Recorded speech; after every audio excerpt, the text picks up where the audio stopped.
AP పోలీసులు పత్రికా స్వేచ్ఛను కాలరాస్తూ పాత్రికేయుల ఇళ్లపై దాడులకు దిగడని ఆదిలాబాద్ జర్నలిస్టులు ఖండించారు. శుక్రవారం పట్టణంలో ప్రింట్ ఎలక్ట్రానిక్ మీడియా జర్నలిస్టులు నిరసన ర్యాలీ చేపట్టారు. ఇక ప్రెస్ క్లబ్ నుండి కలెక్టరేట్ కార్యాలయం వరకు కూడా ర్యాలీ నిర్వహించారు. ఏపీ పోలీసులకు వ్యతిరేకంగా నినాదాలు చేశారు. జర్నలిస్టులు ఐక్యత వర్ధిల్లాలి అంటూ నినాదించారు.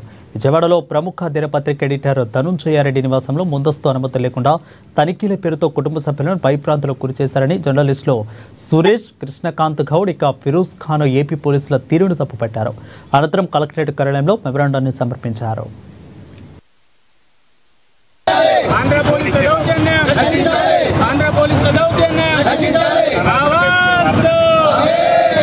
సంబంధం లేని విషయంలో సర్చ్ వారెంట్ లేకుండా ఒక పత్రిక, సాక్షి పత్రిక ఎడిటర్ ఇంటిపై సోదాలు నిర్వహించడం ఏమాత్రకు సమంజసం కాదు. ఇది పత్రికా సమాజాన్ని వీళ్ళు భయభ్రాంతులకు గురి చేసే ప్రయత్నాలు చేస్తున్నారు.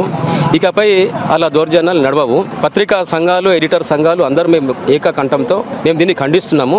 ఆదిలాబాద్ ఎడిటర్స్ సంఘం ఆధ్వర్యంలో మేము మనం జర్నలిస్ట్ మిత్రులతో కలిసి ఈ భారీ ర్యాలీని విజయవంతం చేశాము. సాక్షి ఎడిటర్ ధనంజయరెడ్డి ఇంట్లో పోలీసులు సోదాలు నిర్వహించడాన్ని జర్నలిస్టులు అంతా ముక్త కంఠంతో తీవ్రంగా ఖండిస్తున్నాం. జర్నలిస్టుల మీద ఇలాంటి ప్రతీకార చర్యలు, కక్షపూరిత చర్యలు సరైనవి కావు. ప్రభుత్వాలు ఇలాంటి మానుకోవాలా. అంటే పత్రిక స్వేచ్ఛ, ఇలాంటి చర్యలు పత్రిక స్వేచ్ఛ విఘాతంగా అవుతున్నాయి. గతంలో కూడా అనేక జర్నలిస్టుల మీద అనేక దాడులు జరుగుతున్నాయి, అనేక వేధింపులు జరుగుతున్నాయి. అయినా ప్రభుత్వాలు చీమగుట్టినట్లుగా వ్యవహరిస్తున్నాయి.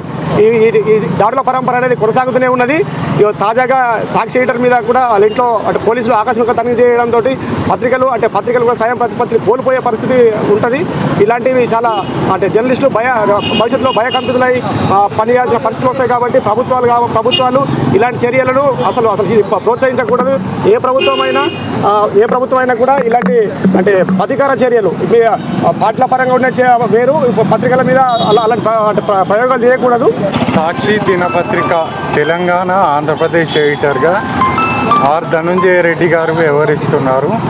నిన్న ఆయన విజయవాడలో తన స్వగృహంలో ఉన్న సమయంలో ఆంధ్ర పోలీసులు ఎలాంటి ముందస్తు నోటీసులు, సమాచారం లేకుండా వారి ఇంట్లోకి ప్రవేశించి దౌర్జన్యంగా సోదాలు నిర్వహించడం ఇది ప్రజాస్వామ్యానికి సిగ్గుచేటుగా పరిగణిస్తున్నాం.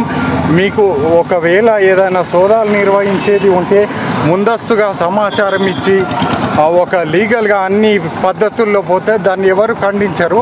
ఈ పద్ధతులు సరికాదు. పత్రికా స్వేచ్ఛ మీద ఇది గొడ్డలు పెట్టువంటిది. ప్రజాస్వామ్యానికి మీరు సంఖ్యలు వేయవద్దు. పత్రికా స్వేచ్ఛ కోసం పాటుపడాలి.